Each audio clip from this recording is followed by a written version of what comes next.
I am now joined by a very special guest, Roch Kubatko. Roch covers the Baltimore Orioles for MASN Sports and is kind enough to join me. And he's been kind enough to put up with me tweeting at him for almost a decade. So I really appreciate it. Roch, how are we doing? All right, how you doing? Good, good. This is a really big deal for me. I read your columns every morning. I love everything you do. So Well, thank I'm you. really excited. And also good news, I'm selling rolls of toilet paper for $20 a piece. So if anybody needs any, pass along my contact information because I'm trying to start another business. Absolutely. A little side hustle there. Thank you. There you So, go. so Roch, this is a weird time in the world, but the Orioles beat never sleeps, even without a season. So I wanted to kind of start with Chris Davis. He was absolutely tearing it up in spring training this year.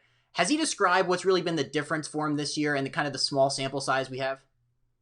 Yeah, I mean, it is small. It was, 7 for 15 in spring training against, pitching some guys who might not be in the majors if and when we have the season. But still, the fact that he really struggled badly the last 4 springs, I think it's noteworthy that he did this well. 3 home runs, 9 walks, only 3 strikeouts.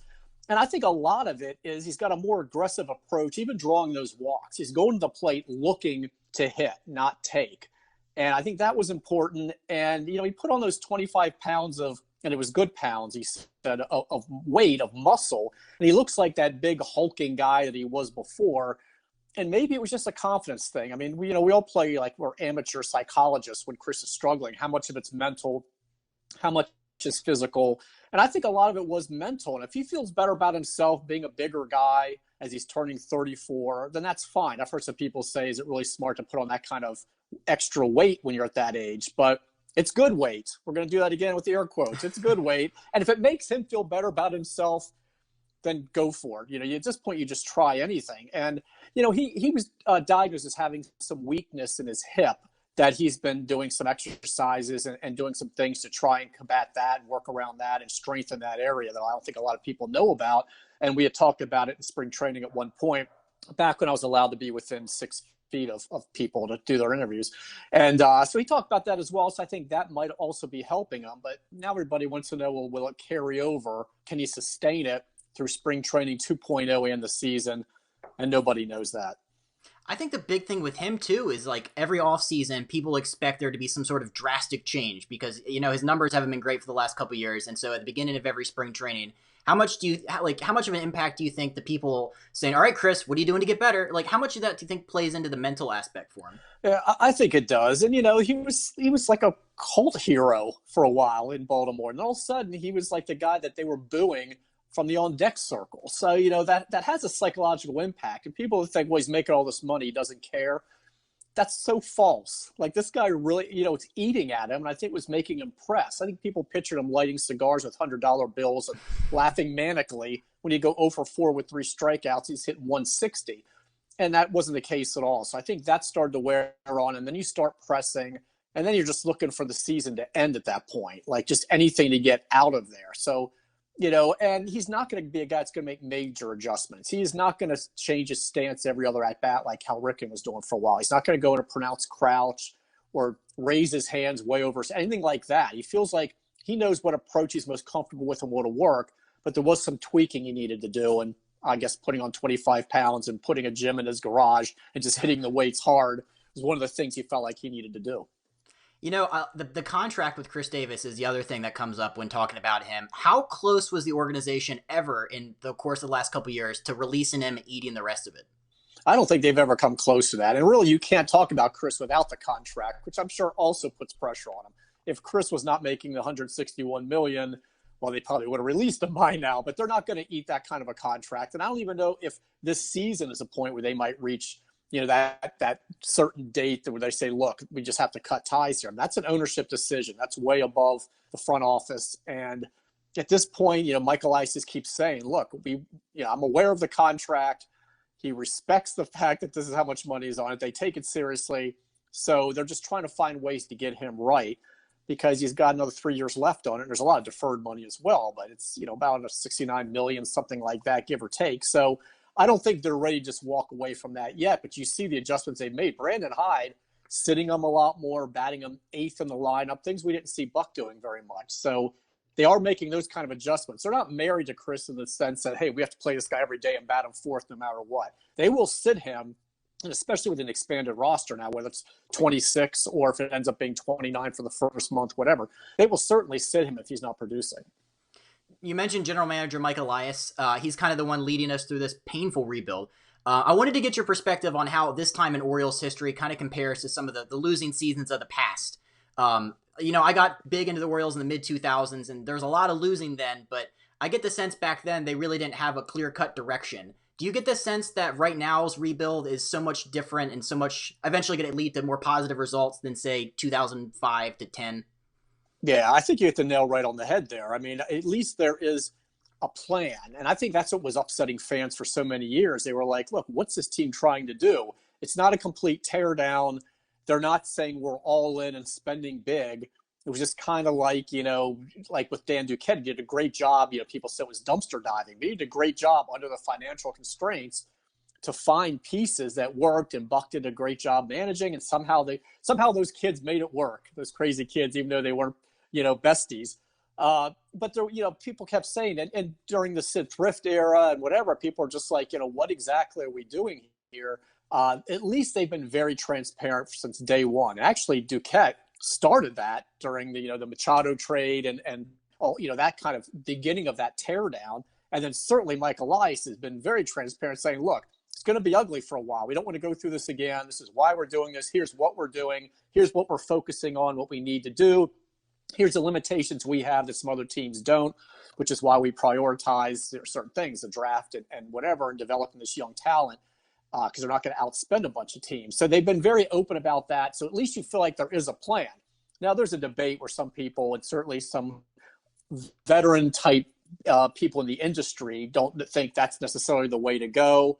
Other people say that's exactly the way you have to go. So you can debate whether it's the right plan, but it is a plan and we know what it is. And it seems like they have the people in place now that they want. And, on the surface, at least, it sounds like it all makes sense. You have to get more involved in the international market. They weren't at all before. You have to do that. And, the analytics that they were basically largely ignoring before, you can't do that and survive in the game at this period. But there's still, value in some of the more old school things as well. And a lot of teams are able to kind of mesh those.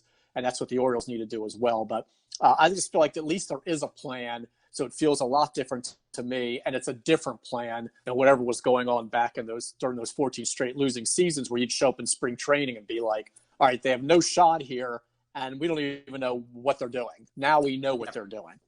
I really appreciate the self-awareness that I feel like the organization has, because you're right. Because I remember when it's the Orioles would sign like Miguel Tejada, and then they would still be adding these pieces, and then they'd be like, they try to get from 60 wins to 65 wins. This, right. I just feel like they're fully committed to, we're going to lose 100 games for a really long time.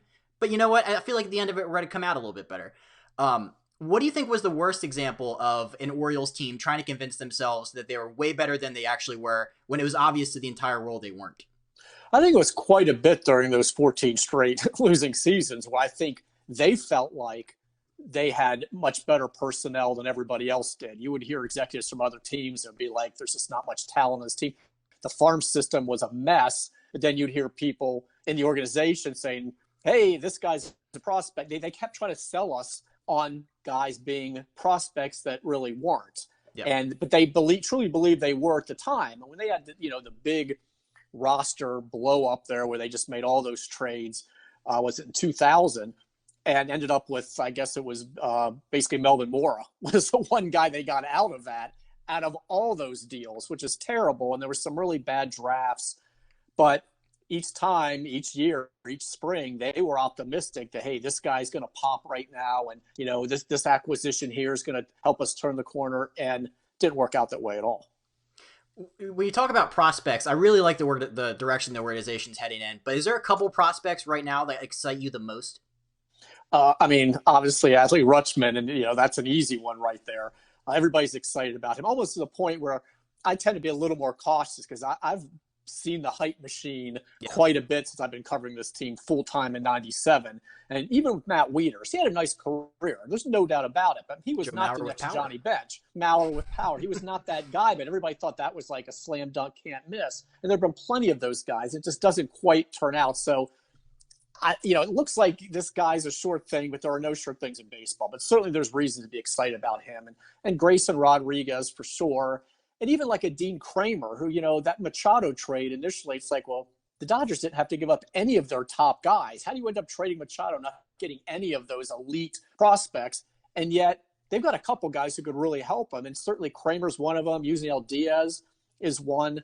So there's some guys like that as well. And, Zach Lowther, I don't know whether, is he throw hard enough, whatever. He's been able to make that climb and has a lot of people in the organization excited about him, and DL Hall. And we can count on Austin Hayes, who, even though he didn't hit much in spring training, stayed healthy.